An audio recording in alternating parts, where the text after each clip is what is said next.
আমরা ঘুরতেছি কিন্তু কোনো ফলাফল আমাদের আসেনি।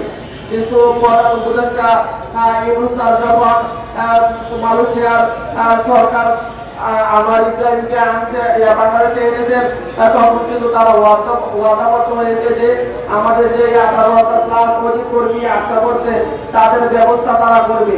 কিন্তু সেই আশায় আমাদের কোনো কাজ হলো না। তখন থেকে কিন্তু সুযোগ পাইছে যে বলতে যে তোমাদেরকে আমরা দিব, আশ্বাসে আমাদের লাগছে, কিন্তু এখন পর্যন্ত আমাদের কোনো ফলাফল আসেনি।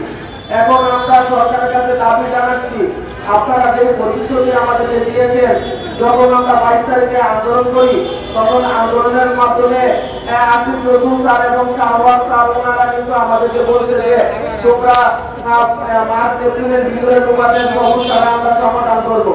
কিন্তু তাদের কথার ভিত্তিতে এবং ওনারা আমাদের বলছে যে আমরা যেই পাওনা টাকা এজেন্সির কাছে থেকে পাই সেই টাকার ব্যবস্থা আমাদেরকে করে দেবে, কিন্তু এখন পর্যন্ত আমাদের সেই টাকার ব্যবস্থা করতে পারেনি এবং আমাদেরকে মালয়েশিয়ার পাঠানোর কোনো কার্যক্রম গ্রহণ করতে পারেনি। তাই আমরা ব্যর্থ হয়ে আমাদেরকে যে ফলাফল দিচ্ছে আমরা সেই ফলাফল তাদের কাছ থেকে পাচ্ছি না। তারা যেই কথা আমাদেরকে দিচ্ছে যে মার্চ এপ্রিলের ভিতরে আমাদেরকে মালয়েশিয়া দিবে, কিন্তু তারা সেই কার্যক্রম করতে ব্যর্থ হয়েছে। এখন আমরা জানছি যে গতকাল তারা মালয়েশিয়া গিয়েছেন, মানে মালয়েশিয়া কর্মকর্তার বিষয়ে তারা আলোচনা করবে।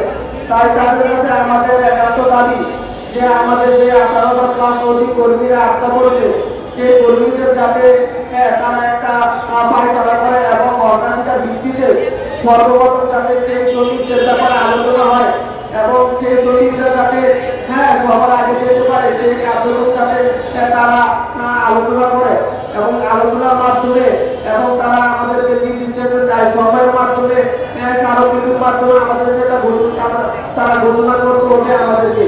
যদি তারা আমাদেরকে সেই মানে কার্যক্রম করতে আবারও ব্যর্থ হয় তাহলে আমরা 18 মে 2025 সালে